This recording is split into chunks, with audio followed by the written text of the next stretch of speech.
the Bachelorette recap with Darlene and Michi. So we're down to the last 3 episodes, counting this one, and it's getting super duper juicy with the hometown visits to Rachel's house. Welcome to Dallas, baby. Welcome to Dallas. So we start with Peter. How do you think that date went? You know, surprisingly, I think the family really accepted Peter. Mm-hmm. I do want to say I find it interesting that she has so many Caucasians in her family. Yeah. Which I do too. So Rachel, I can definitely relate. But now I can understand a little bit more about your background. Yeah. And makes sense. And I feel like just because she's never dated a white guy before, Right. I mean, she's obviously comfortable with it because they're all in her family, Right. you know? So it's not a big deal at all for her and her family. Surprise! Welcome! Surprise. I mean, it was a little bit of a chuckle There's as I more was watching white people than black people in this household. As I started to watch the episode, I was like, oh, let me just count the, okay. So it was very interesting, and I think that Peter might have felt at home. Yeah, definitely. Especially with the brother-in-law. Brother-in-law actually did grill him on some questions regarding what are any concerns that you have for Rachel, or he used the word notes. What notes do you have for Rachel? And it's good. People should have red flags. People should have concerns. But Peter's response was nothing. Yeah, which was not concerning to me, but I felt like if there's no red flags or any issues or anything that you see negative about Rachel yet, then why aren't you in love with her? Same thing. I agree completely. If you don't have any reserves, why are you having issues or feeling remotely that there's a problem or a reason why you wouldn't commit? And I think for the long run, any girl in this situation, I think would feel the same as Rachel. You either step up to the plate, make a commitment, and move forward, because I'm not here for a boyfriend. I'm not here to continue dating you after the show. But that's what he wants. But the good thing is, before they even went into the house, he sat her down, and which was really romantic. Great. Me too. Yeah, I loved it. I thought it was great that it was before they walked into the house, because it made her feel like giddy again and like 100% secure and reassuring. Saying that he was falling in love with her, and she reciprocated the feeling. Yes. Was great. I think, to me, she loves Peter the most. That's what I feel. You know what's so funny, Dee? I completely agree with you. And every time I see them together, she's so smitten. She's so in love and engulfed in his presence, which you can tell from our girlfriends. When they fall in love, you can tell their emotion is like sky high. And throughout her with Eric and Bryan, her reactions are so different. But when it comes to Peter, she's in love with Peter. She's in love with Peter. Yeah. And I honestly think that particular moment was such a profound moment when he said, I'm falling in love with you. Yeah, I agree. For her. Especially. For her. Yeah. So the cousin loves Peter. Cousin loved Peter. Loved Peter, which, I mean, why wouldn't Why you? not? Yeah. Duh. And I think when the mom talked to Peter, I think she was okay with the fact that he wasn't in love per se, and she was okay with them continuing to date, and that's what basically he asked permission for, because she doesn't get it. She doesn't get that love can be at first sight or 9 weeks. You know? So Married at First Sight. We'll start that episode shortly. I find it very ironic that Peter's parents only knew each other for a short span of time. A month. And That's fell a great in love. story, yeah. And are still together after 36 years. But it's weird that he can't do it. He can't do the same thing. I'm like, Peter, you're killing me. Yeah. And then even for Rachel's parents to be together for so long, you're both coming from very stable families, a strong background as far as commitment and relationships. Yeah. And I find that very interesting that he can't commit.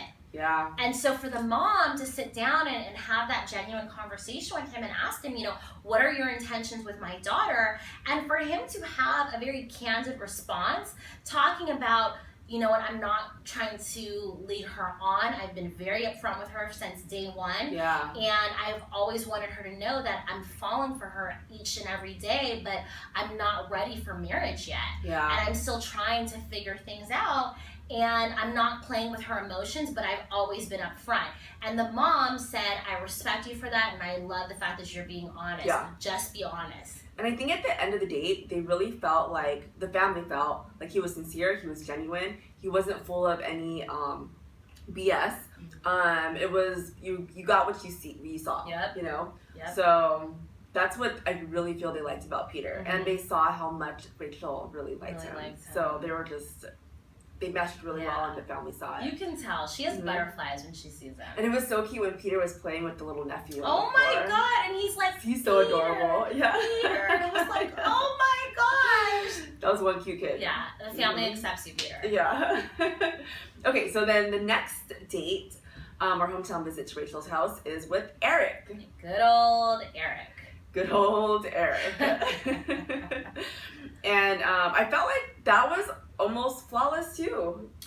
Well, the sister is really the one concerned, I think, what it seems like is not the most, but for me, she stood out a lot for all the dates. As far as what their intentions are with Rachel, where it's going to lead to. I mean, the same thing happened during The Bachelor, and she got her emotions up high, and then we're let down, and the sister's just looking out for her, as any sister should. Yeah, and that's her older sister, right? Okay. I think I'm almost positive. Yeah, I think it might be her older sister. Her brother-in-law is older, for sure. I think it is. It's her older sister. So, sorry, audience, I can't remember. Correct us if we're wrong. Yes.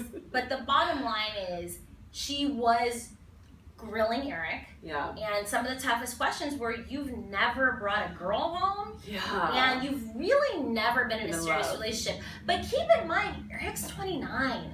Yeah. I don't expect a lot of things from Eric. No. And that would be my biggest concern choosing him, because this is a trial basis. Yeah. It's nothing to go off of, and no comparison, no experience, and you're shooting from the hip and your heart. And to me, I feel like the sister is correct when she's basically asking him, how do you know you're in love? Mm-hmm. You know, if you've never experienced it before, how do you know it's not lust? How do you know it's not just all the cameras around you and the emotions that you're feeling and everything's happening so fast? Yep. But how do you know you're in love if you've never felt it before? And that's her major concern. That's a tricky one too, because it is a lot of hype. Mm-hmm. It's definitely been a short span of time, and you're asked to make a decision. But I mean, lo and behold, he hit a diamond in the rough. Yeah, really. He did. He struck gold, meaning Rachel. Yeah. So if anything, it's a come up for him. Oh, yeah. A big come up. So my question would really be, not necessarily how genuine he is. It would just be like, I feel he would kind of always be on a high horse every single day. And my concern would be, what more can you give to Rachel? Yeah, and then especially when maybe years go down the road, like what's to come? Yeah, and what is there between the relationship? Yeah. If he stays stagnant where he's at, you know, then I don't know if there's much more. Yeah, and I just, that would kind of lead me to, I don't feel we're going to reach a high climax. And didn't I forgot if it was the cousin or the sister who actually posed that question to Rachel? Like, what do you see in the future with him? You know, like I see what you see right now, but what about the future? And I thought that was a great question. Yeah, it's a really good question. I am not 100%, devoted to Eric. You guys already know that, but I'm still questioning what Rachel sees in him. Although I can see the friendship mentality, the good time, the confidence that they have amongst each other. They have fun together. But that, to me, can only last for so long. Yeah. When you're looking for a long-term relationship, i.e. marriage. And when things get tough. And when things get tough. We already saw what happened when things got tough in the house. House, exactly. And Rachel didn't see that. Rachel, not only did she not see that, but his temper triggered some emotion inside him. Like, I'm going back to Baltimore, which is fine. You just need to learn how to control that. Yeah. And she can't always be there to protect him. Yeah, exactly. And what will happen. Yeah. Or even when he gets really comfortable with Rachel and is not trying to impress her like he is right now. Exactly. He's going to let his guard down, and who knows what will happen, you know? The real him might come out. And that's why if I were to compare anybody, it would be the young boy to maturity of a man, and that's kind of some of the concerns she had with Dean. But I still feel like Dean was a better fit. Yeah, I agree. Dean, I'm still emotional about you. But anyways. Okay, so moving on to the home visit with Bryan. Okay, so first we meet a couple of her friends. Let me just say this one thing. Not only did you bring Matthew out when we were loaded, but it was very early, but you already knew you had feelings for him. Yes. I will just say this. When a girl brings a guy out to meet her friends, that's pretty serious. It means a lot. And that's why I was surprised she didn't bring Peter. And she brought Bryan to meet them. Yeah, but I feel like she knew that Bryan was going to charm them. Of course, though, but that's what Bryan does. Bryan is an actor at trait. Yeah. He has a great resume being a chiropractor. Yeah. His age is good, and obviously Bryan is fine. Yeah. The difference, though, is that Bryan's such a snake charmer that anyone can kind of lure a little trap together and say, come like me, I'm the best for Rachel. Yeah. So I find it interesting that she chose him to meet the friends. When she already knows that they can win him over. But her friends ate him up like a piece of chocolate. But her family didn't. No. No, so we move on from the friends who loved him to the family. And so they walk in and they sit down, and immediately the questions start. Yes, and it kind of was like a dun dun dun moment. Yeah. They're grilling left and right, and these were some like interview questions. What do you think started it? I think it was the fact that he said, "I'm in love with your daughter," like right away. Definitely that. He started off too strong, and that's when the sister was like, so you mean to tell me just in a week you already were falling in love with her and wanted to call her your girlfriend? Yeah, that was the first day. That was the first day. Yeah. Maybe a little bit too far, Bryan. I know. Rachel's great, but she's not that great. Come on now. She is great. But the difference is that he was so overwhelming with emotion about Rachel that it doesn't come off genuine, and I've always had that issue from day one with him. But I know that she's so infatuated by him and so welcomed with his presence because he is a charmer. And I think Rachel did a good job, I guess, defending him, like vetting him out, like making sure that he was legit in his feelings. You know, I think she did a really good job. I mean, she's a lawyer. You know, she probably has a really good judge of character. So I think she did a good job vetting him out. I think that the family didn't have the opportunity, but they were trying to. And it got pretty intense. Yeah. Got a little intense. The fact that he had to get up and say, like, excuse me, I'm gonna need a break right now. I was like, whoa! I'm gonna need another glass of wine with that. That's crazy. And it's funny, they didn't show like where he went. He just kind of walked to the back and like, I was like, did you go to the bathroom? Did you get another cup of coffee? Where did you go? Yeah, I wonder if like producers said, hey, Bryan, take a time out. It's time for a breather. And the funny thing is, it's not like he was getting escalated himself. He wasn't getting upset. No, he just was like, whoa, these are a lot of questions, you know, and I'm trying to defend myself. And then when Rachel was getting upset, she's like, Mom, you asked him that. Yeah. And that's when I saw a different side of Rachel. I was like, oh, Rachel, are we in the courtroom? So I loved it. Mm-hmm. And she was backing him up. I'm glad she had hers back. Remember the part when the mom said, so who would you choose? Your mother or Rachel? Yeah. That was probably one of the best questions. Yes, it was. But I would have never asked that.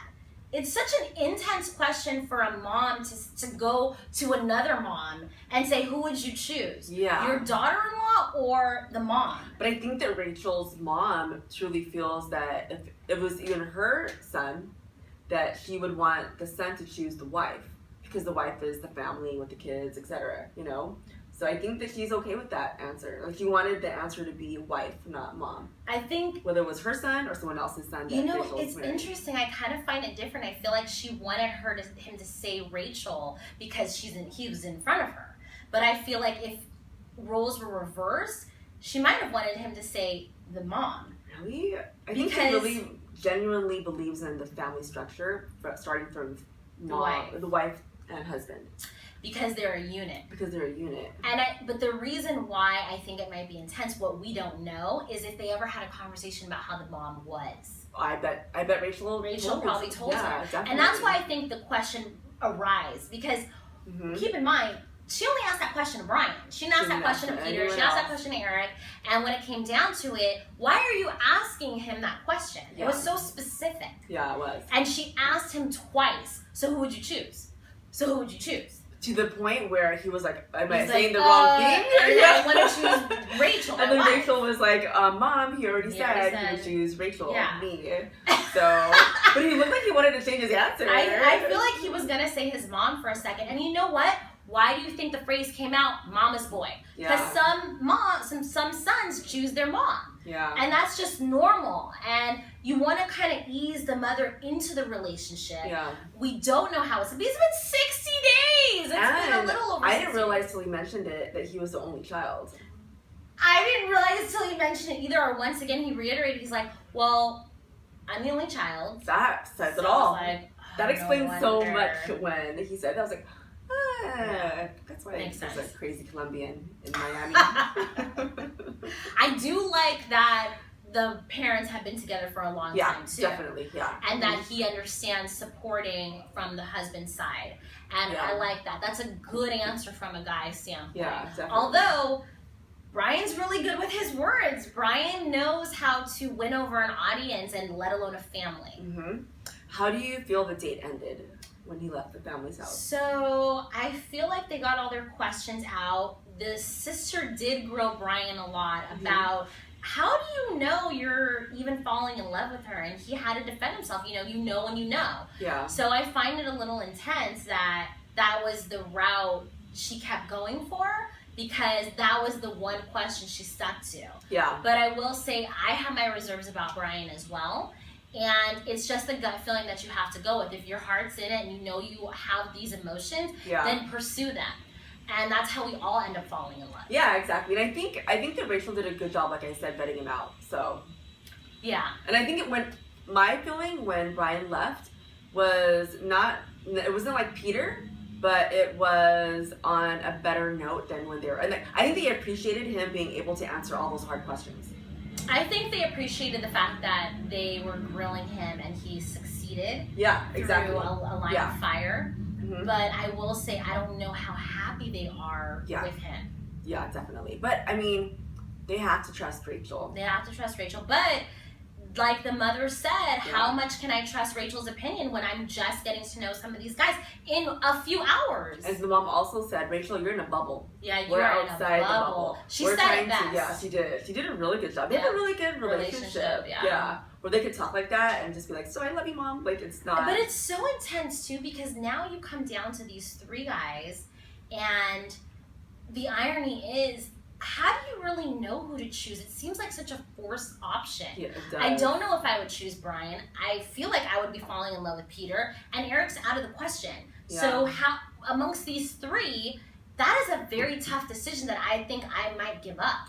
And I think we'll go into the later part of the episode, but we're gonna fill out some things here. So we go to a beautiful place. So jealous of you guys. Spain. Go to Spain. How exciting you're in Spain with three amazing men that you obviously are so head over heels for. It's such a romantic place. Yeah. And the first date is with Eric. Yes, Eric. It's a good date. They go on, I feel like every time Rachel is with Eric, they have a great time. They have a good time. So it's not about them not getting along. It's not about her not having fun. It's not about him not challenging her when they're in the moment, because he does all of that, And they go on a helicopter ride. Beautiful. I know, it's so amazing. Scenery. It's her 6th helicopter ride, but it's his first. I know, right? She's like, I'm over this, I'll drive. Yeah, exactly. And then they're done with the helicopter ride, and they go to dinner. And that's where they have a pretty intense conversation about him being ready for love and marriage and the commitment when he's never been in love before. And me personally, I don't think he did a very good job articulating the path he took from never feeling what love was to falling in love with this woman, Rachel. So I think Peter did a great job when they were in front of the house and really explained, hey, I didn't even know if I was ready for this and I wasn't sure what I was feeling. But then when you were gone from me for so long, I felt in the pit in my stomach, I missed you and I was falling in love with you. And that's when I knew. So he really knew the moment when it happened. Whereas Eric was just like, I just knew. Like, like it wasn't very, it was emotional, but it wasn't a pinpointed moment. Developed. Yeah. And sometimes you need to hear the developmental stages in order to create that thought process that, hey, this person genuinely is falling in love with you. Yeah, well, like my husband, he was in the John Muir Trail, which was like a 2-week trip, and he remembers the exact moment when he fell in with me, and I felt that meant a lot to me, and I feel like Rachel just wanted to hear kind of the same thing from Eric, and he couldn't really do it, you know. So I mean, he had a great explanation of why he feels that way, but from someone that's never been in love before, you know. I know. How do we know? That's tough. How do we know? But anyways, he gets the fantasy suite. But anyways, up to the bedroom. Yeah, exactly. Yeah. I don't know if we'll ever know what happens. I don't. Do we ever know what happens? They don't always disclose that until after the fact. Okay. And it's very private. I feel like they disclosed it. Maybe not disclosed it, but like Nick from The Bachelor gave certain innuendos that made you know that something happened. Right. Whereas with Rachel, it was just they went to their suite and then the next morning they're brushing their teeth, you know, and you don't even know what the heck happened, which I would want to know. I mean, that's the juiciest information. I know. But they had a good day. They had a great morning, it seems like. They went to get coffee, and then that was that. I didn't feel even. I didn't feel like it was more of a connection than before the fantasy suite. And to me, you would think the difference. And so that's the things that's why I feel like not that much took place. Yeah, I agree. And for some women, that's fine. That's what happens. Nothing happens. Maybe just some cuddling. Just some cuddling. Maybe you want to see what it's like to spoon with this person. Because keep in mind, it has been such a short amount of time, but you've not spent that much time with this person. No. And you haven't even had a chance to really engage in a one-on-one overnight.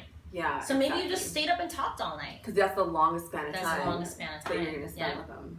Yeah. So what happens with Peter? That's the next date. And I thought the winery was perfect for that. Stomping grapes. Oh my god, I love Lucy. Who doesn't love these episodes? But I love the older gentleman that was singing to them. That was awesome. So beautiful, yeah. But then it gets sad.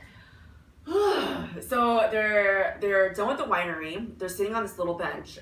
And Peter's progressing to tell her that he doesn't know, or their difference, his definition of an engagement is basically, if I ask you to marry me, that means we're planning the wedding right after that. Like, we know we're going to get married.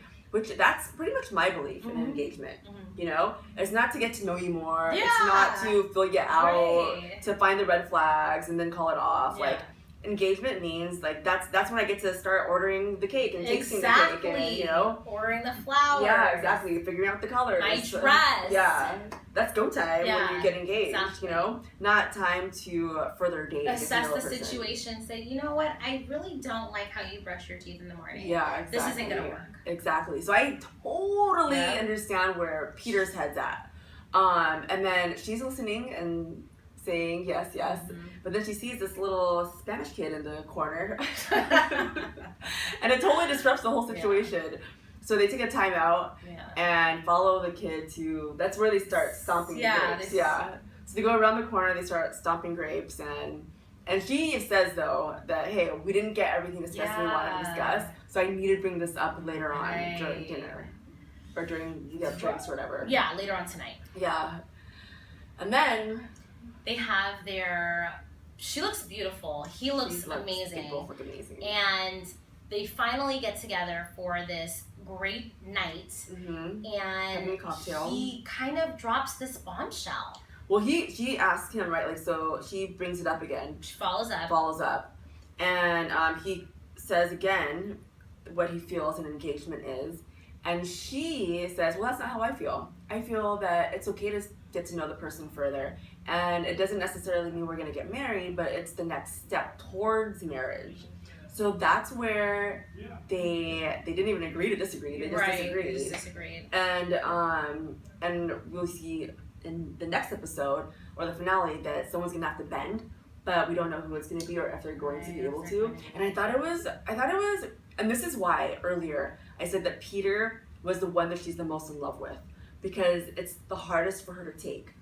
She's devastated. She just kept saying the word devastated. I'm devastated. The fact that he feels one way and she feels another, and honestly, I think she just wants to get engaged. But if you don't feel that engagement is going to lead to marriage because of your definition of engagement, then it shouldn't. Yeah, and it's to me, it's like if you want to get proposed to, but you know it might not lead to marriage, why is it that big of a deal to you?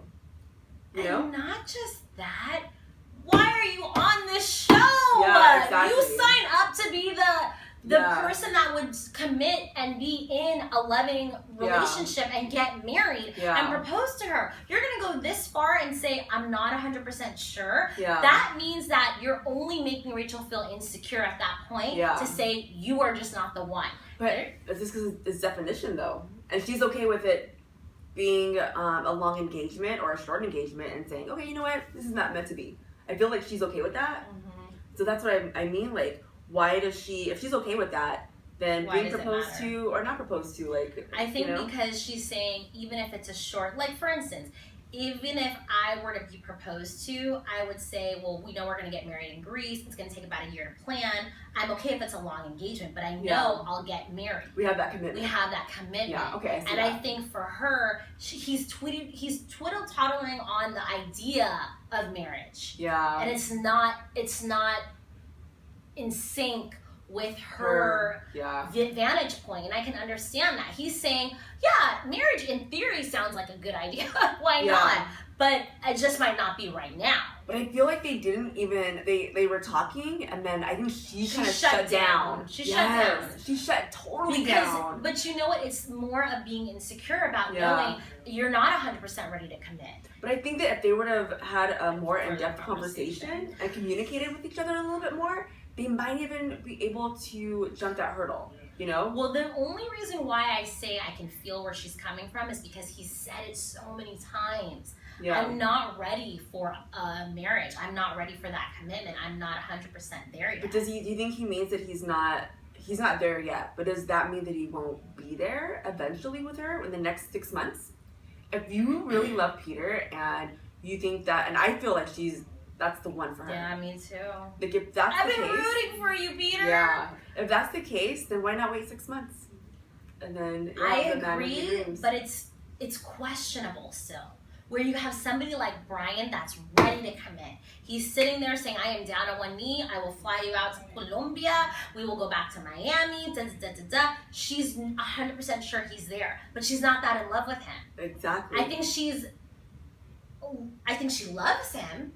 It's a beautiful picture, but you're not in love with him. Exactly. And I think she's in love with Peter. I think she's in love. And if you could wait 6 months for 100% of what you want versus getting it right now, but it's only 85%, I would wait 6 months.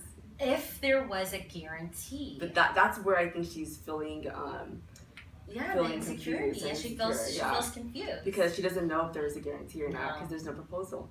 No, you're right. That's true. And you're gonna wait to have we talked about it? They should do that. They gotta talk it out. Just figure things out, right? I mean, when you get over this hurdle, you know what? For me, if I genuinely knew I couldn't marry the other two, I agree with you. I would take that leap of faith and say, you know what? I'm gonna go for it. I love you, and I want to see where this goes. Yeah. That's love. And that would mean a lot to Peter. And that would mean a lot to Peter. But might even do the trick. And that might change his viewpoint. Yeah. But it's your heart, and that's why it's called love, because you don't know. Might also be the producers. Might also be the editors. Who knows? ABC. So then that's where we leave off, where she's devastated. Crying. Devastated to be continued. Oh, this is killing me. And we have to wait 2 weeks for that portion of it. Next week will be really fun. Next week's gonna be fun, and I can't wait to dissect it with you guys. Yes. Once again, thank you for leaving so many comments. We love the feedback, and I hope you're enjoying this season just as much as we are. Yes. And check us out next week. Bye, guys. Bye.